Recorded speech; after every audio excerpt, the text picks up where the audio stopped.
Assalamualaikum warahmatullahi wabarakatuh.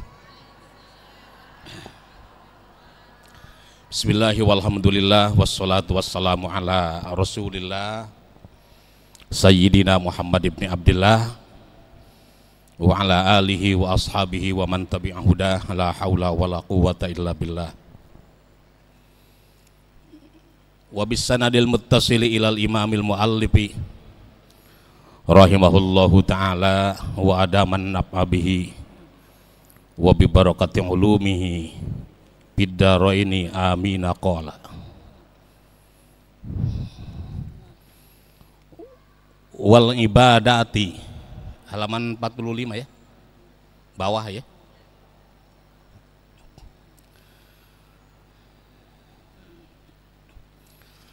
Wa ayyu allimaha ma tahtaju ilaihi bil ibadati, itu maksudnya. Hendaklah seorang suami mengajarkan istrinya hal-hal yang diperlukan baginya dalam persoalan ibadah.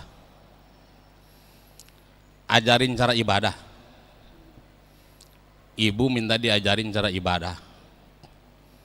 Kepada siapa? Suami. Kalau istrinya lebih pintar gimana? Ya suaminya ajarin. Iya, kan nggak tertutup kemungkinan ada istri lebih pandai daripada suami.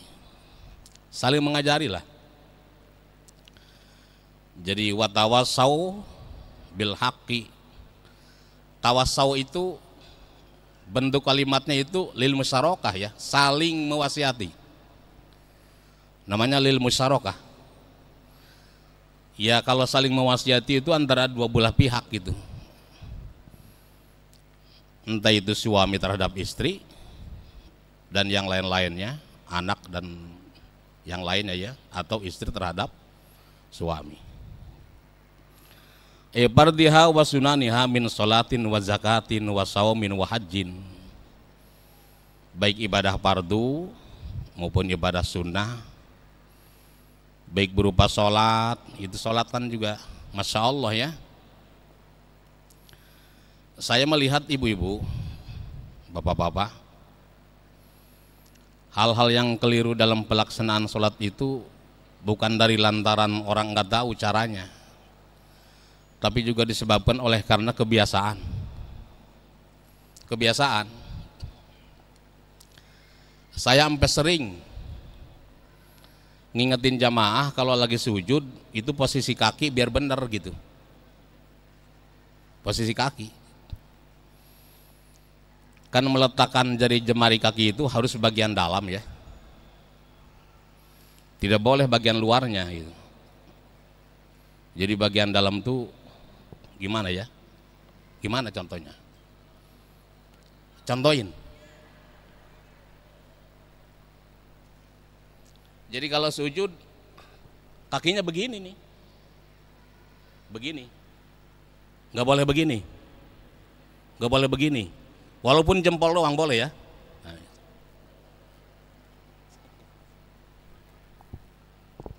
itu barusan dipotong nggak?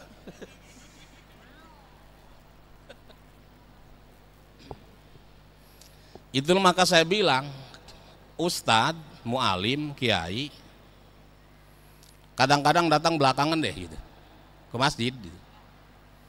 Kadang-kadang perlu belakangan juga loh, karena kalau dia selalu paling depan dia nggak bisa ngelihat kesalahan di belakang.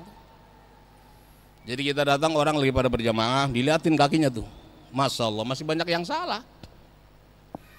Ketemu ngaji lagi, dibenerin lagi, begitu lagi. Jadi hal-hal kayak gitu kan sepele sebetulnya ya, tapi dari lantaran kebiasaan jadi akhirnya menjadi serius. Secara fikih dianggap tidak sah sujudnya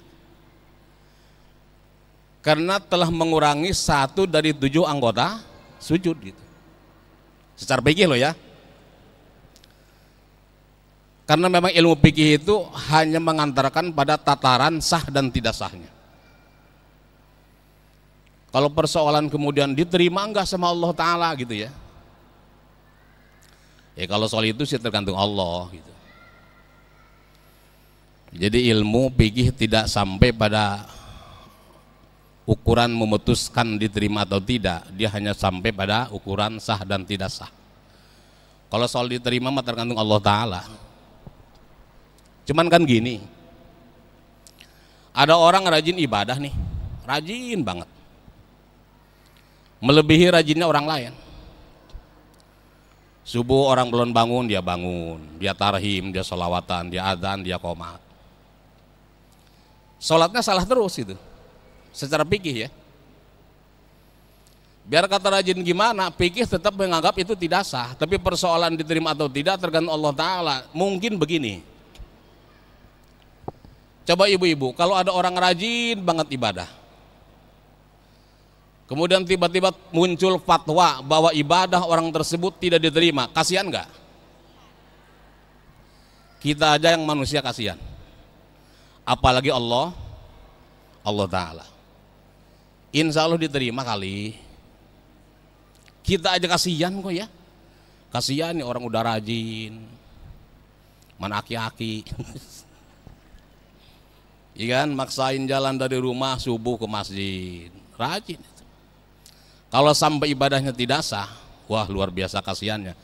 Kita aja manusia biasa yang sifatnya kadang-kadang kasar, kadang-kadang sableng, masih punya rasa kasihan, apalagi Allah Ta'ala. Jadi yang belum benar ibadah, terus ibadah, terus aja. Nanti lama-lama Allah benerin, ya. Lama-lama Allah benerin ibadahnya. Itu. Wa zakatin, soal zakat, harus tahu kita rincian zakat, Bu. Zakat emas perak, gimana aturannya, besarannya gimana, nisabnya berapa? Tahu nisab tahu? Ukuran nominal satu harta yang dengan ukuran itu wajib dikeluarin zakatnya. Berapa nisab emas? Kalau kita punya emas berapa yang harus sudah dijakatin berapa? 70 miskol. 70 miskol. Berapa 70 miskol? Andai kata 1 miskol 1 gram, 70 gram. Wajib keluarin zakatnya. Berapa yang dikeluarin? Diukurkan kepada uang. Uang ukuran kepada emas. Berapa yang dikeluarin berapa? 2,5%. Gitu. Perak 200 dirham. Ya kan? Binatang ternak kalau itu sapi berapa? 20. Kalau itu kambing berapa? 40. Kita punya kambing 40, zakatin 1. Punya sapi 20, zakatin 1. Ayam kagak. Miara ayam ratusan kagak. Tapi nanti diukurkan berapa omset yang ada, uangnya berapa, nanti 2,5%. Hasil pertanian berapa nisabnya? Kalau diairi dengan air irigasi yang berbiaya berarti berapa? 5%. Kalau pakai air yang tak ada hujan berapa? 10%. Zakatnya loh. Gitu ya. Ini soal kayak gini-gini harus tahu. Mudah-mudahan kita termasuk orang yang bayar zakat. Boleh pilih, mau jadi orang yang tukang bayar zakat apa tukang nerima zakat? Iya, kan saya bilang mudah-mudahan kita sebagai orang yang tukang bayar, berarti kita kaya. Coba tukang nerima zakat. Gitu ya. Pelajari itu. Wasaumin, puasa. Harus tahu tentang puasa, karena itu rukun Islam. Soal niat puasa juga Masya Allah ya. Ada puasa yang disyaratkan niatnya harus malam, tapi itu niat puasa fardu. Kalau kagak malam kagak sah. Aturannya sih bareng sama subuh. Karena awal wajib menahan puasa itu adalah subuh, bukan imsak. Imsak jam berapa? Biasanya 10 menit dari sebelum subuh.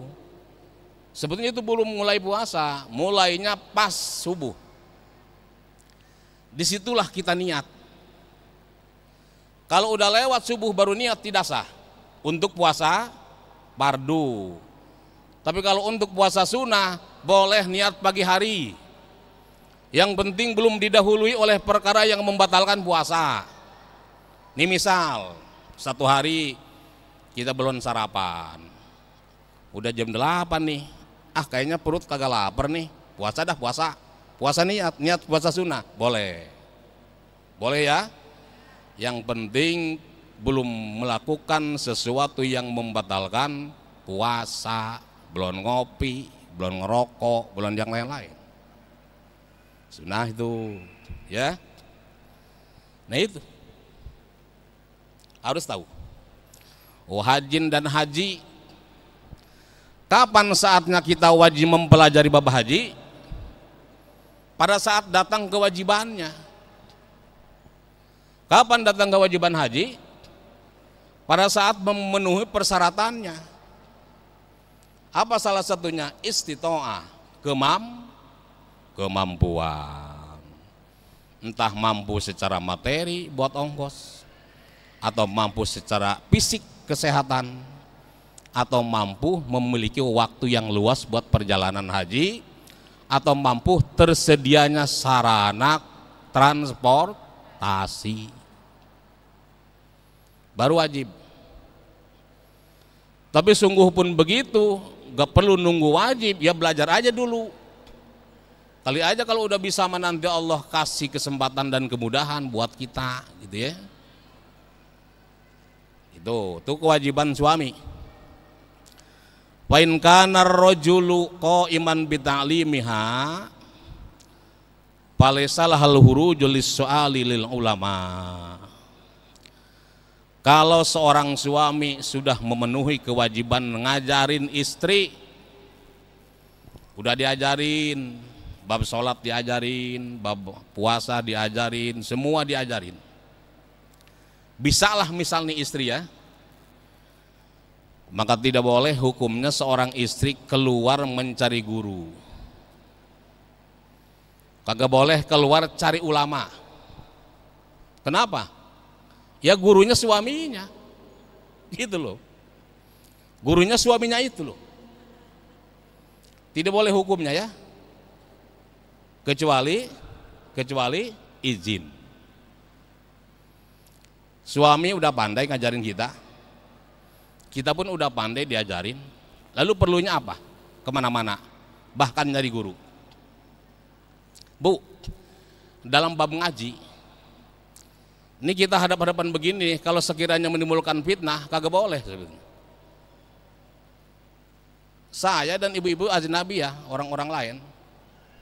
Saya orang lain buat ibu, ibu orang lain buat saya, ya kan? Hukum tetap aja hukum. Tapi karena ini aman dari fitnah, ya baiklah berjalan, dan ibu juga penting gitu kan. Seandainya ini orang pintar semua, udah bisa semua, sebetulnya udah tidak perlu di sini. Nah gitu. Karena yang bertanggung jawab atas itu adalah suami. Gitu loh ya. Tapi insya Allah kan ini banyakan ilokan pakai timbul fitnah ya. Kecuali berdua-dua doangan kita. Gitu. Ya.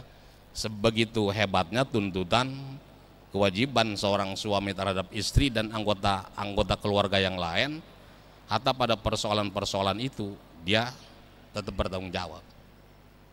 Gitu. Pain kasaro ilmu rajuli walakin naba'an habis su'ali baru habi jawabil mufti palaysa lalu ruju. Apabila terbatas ilmu suami, terbatas, ya artinya dia hanya bisa separuh dah, nggak bisa semua kayak ulama gitu, sehingga tidak bisa menampung semua hal yang diperlukan bagi kepentingan keilmuan istrinya. Tapi walakin naba'an habis su'ali, tapi dia bisa menggantikan peran untuk bertanya ke orang. Suaminya datang ke seorang mufti ahli fatwa ulama, bertanya tentang persoalan istrinya. Kemudian jawabannya diserahin, disampaikan ke istrinya. Tua bapak barohabi jawabil mufti palesalah hal huruju. Hal demikian pun tetap bahwa seorang istri tidak boleh keluar karena suaminya telah berperan sebagai seseorang yang menggantikan istrinya untuk mempertanyakan persoalan agama. Jadi kalau misalkan ibu punya masalah hukum, minta suami buat nanyain ke seorang ulama. Tolong bang, tanyain ke Kiai Anu, hukum ini gimana? Gitu, ya. Nggak boleh nyelonong sendiri, gitu ya. Ada aturannya, ada aturannya. Fa'ilam yakun dzalika falahal huruju lis-su'ali. Apabila tidak bisa ngajarin kagak bisa suami, suruh nanya kagak mau, maka boleh ibu nanya sendiri datang ke seorang ulama. Kan ulama laki-laki maksudnya ya. Seorang ulama, bal alaiha dzalika, melainkan wajib hukumnya ibu bertanya kepada seorang ulama kalau sekiranya suami ibu tidak bisa memerankan dua peran ini, peran sebagai pengajar dan peran sebagai pengganti ibu buat bertanya tentang persoalan agama, gitu loh. Wa yasir rajulu biman'iha, dan kalau kemudian ibu keluar buat bertanya pada seorang ulama dilarang oleh suami, dosa tuh suami hukumnya. Ngomelin bini gara-gara belajar ke ulama, gara-gara ngaji, dianya kagak bisa ngajar, suruh nanya kagak mau, giliran bini ngaji diomelin. Ya kan seharusnya dia yang ngajar ya. Lah ngapa coba itu? Ngajarin kagak bisa, menggantikan peran istri buat bertanya ke ulama nggak mau, ya seharusnya lah, kan? Jadi kalau ibu akhirnya bertanya sendiri, wajib, boleh bahkan wajib, ya. Dalam kondisi seperti itu, seorang suami tidak punya kewenangan buat melarang ibu bertanya kepada seseorang tentang persoalan hukum dan lain-lain. Sebab seharusnya suami itulah yang bertanggung jawab. Wa mahma ta'allamat ma huwa minal faraidi 'alaiha falaisa laha ayyahruj antahruja ila majlis ilmin illa birdahu. Kalau sekiranya seorang istri sudah mempelajari semua hal yang wajib buat dirinya, sudah paham, maka tidak boleh hukumnya dia keluar ke majelis ilmu kecuali dengan ridho suami. Persoalan ridho mah luar biasa Bu ya. Walaupun kaitan dengan kebaikan, tapi persoalan yang menyangkut kewajiban ke suami kagak hilang. Sampai ada hadis gini, ayyuma mra'atin matat wa zaujuha radin anha dakhalatil jannah. Nah, siapa saja seorang perempuan yang mati, nih ibu-ibu nih mati, misalnya mati nih, jangan mati bilangnya ya, wafat dah, meninggal gitu, ridho suaminya, meninggal dalam keadaan suaminya ridho, kagak ada masalah gitu, masuk surga Bu. Biar kata bodoh suami, ya, haknya luar biasa. Kewajiban ibu luar biasa sama suami. Jadi kunci masuk surganya ibu-ibu. Gitu loh. Itulah maka bagaimanapun hebat dan pinternya seorang perempuan tidak bisa lebih jumawa ketimbang suaminya. Coba tuh. Dengar Pak ya, bapak adalah kunci surganya ibu-ibu. Kalau ridho masuk surga. Bapak ridho enggak? Maksudnya ridho enggak ini pada mati nih? Gitu. Kalau ridhoin pada mati. Gitu loh ya. Ridho suami. Jadi saya pengen mengulang, seorang istri, dia menjadi harus lebih taat pada suaminya ketimbang kepada orang tuanya. Orang tua loh. Statusnya istri orang. Walaupun punya orang tua, timbangan ketaatan lebih hebat ketimbang orang tua daripada ke suami. Harus lebih taat pada suami. Karena melalui ijab qabul itulah dia diberikan mandat hak penuh atas ibu ini, seorang istri ini. Gitu. Beda dengan seorang suami. Walaupun sudah beristri, selama dia masih punya ibu, selama masih punya ibu, dia tidak boleh menomorduakan ibunya. Gitu. Suka ada celotehan ibu-ibu kalau lagi pada ngobrol tuh ngerumpi, itu suka pada kongko sama-sama emak-emak. Biarin laki gua mah biar kawin sama emaknya gitu. Ngapa itu? Habis gimana Pak Ustad? Pulang kerja gajian, pulang ke emaknya. Aturan kan saya bininya. Lagi itu. Habis gajian pulang ke emaknya, saya mah. Jadi dia cemburu ke emaknya. Enggak lah, memang dia punya kewajiban lebih terhadap ibunya ketimbang sama istrinya. Gitu loh ya.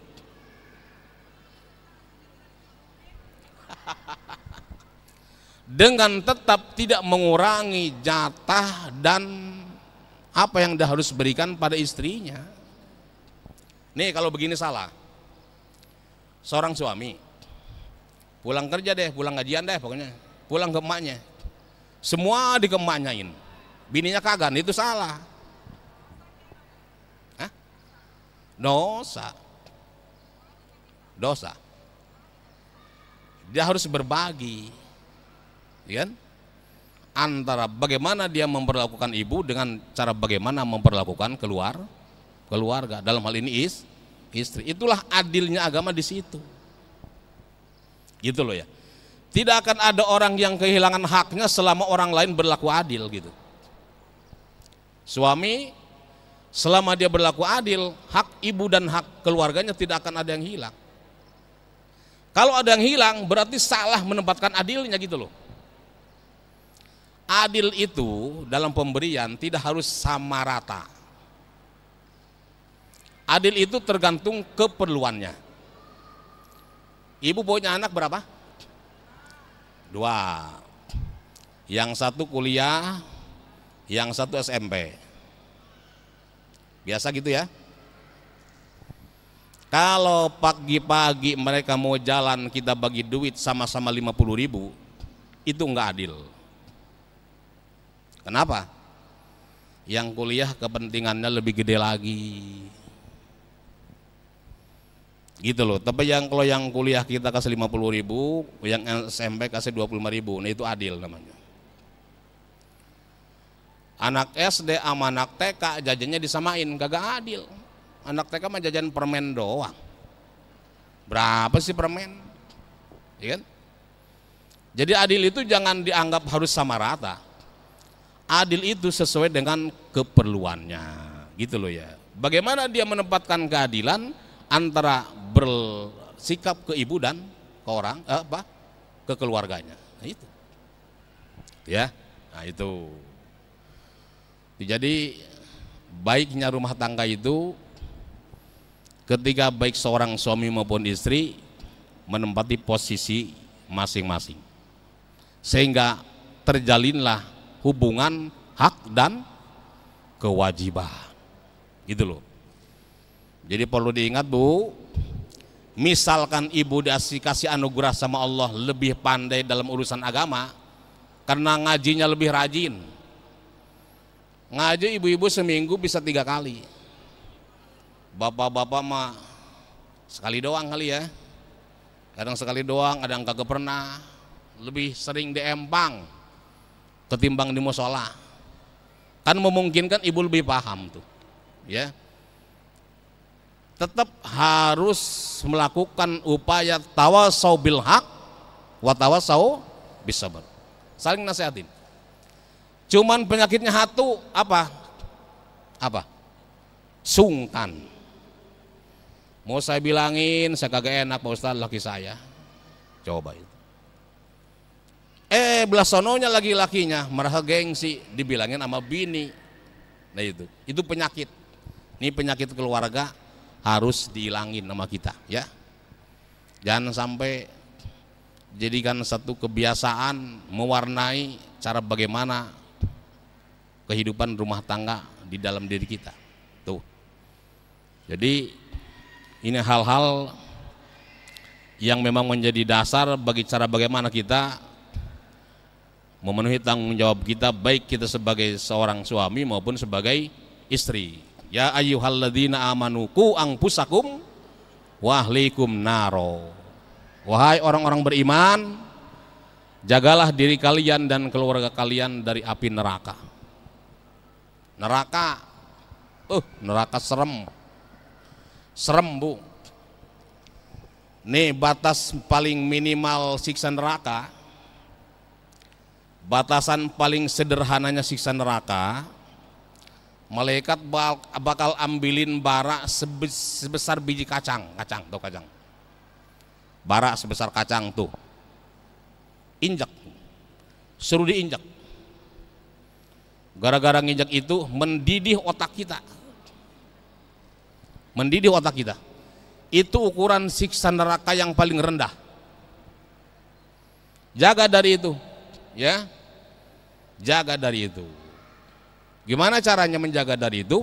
Arahkan diri kita, keluarga kita pada kesadaran menjalankan perintah agama. Insya Allah. Mudah-mudahan ibu-ibu semua, bapak-bapak semua, Allah berikan keberkahan. Atau ini juga udah berkah ini. Dikasih umur kayak gini ini dipakai ngaji ya. Berkah. Ini banyak nih malaikat nih. Kayak ngeliat aja, nggak ada hadisnya.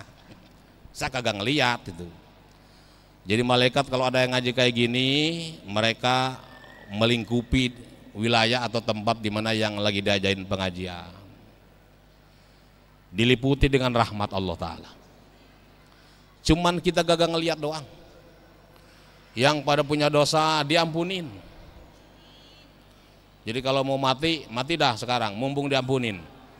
Udah keluar mantar ketemu dosa lagi. Mudah-mudahan panjang umur Bu ya. Panjang umurnya buat ibadah. Ngedoa juga jangan salah ya. Udah ada orang tua banget, udah kagak bisa jalan-jalan aja didoain panjang umur. Dia juga udah bosan kali hidup. Doainnya gimana? Doain biar bisa ibadah, diampuni dosa. Gitu aja. Sebab diampuni dosa lebih hebat daripada diterima amal. Diampuni dosa lebih hebat daripada diterima amal ibadah. Itu loh ya. Amal ibadah mah Allah kagak butuh. Tapi pengampunan dosa kita butuh banget.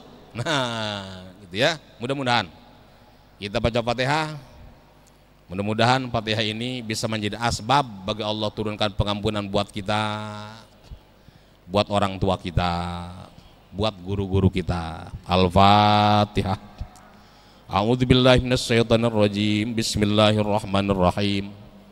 Alhamdulillahirabbil alamin arrahmanirrahim maliki yaumiddin. Iyyaka na'budu wa iyyaka nasta'in ihdinas siratal mustaqim.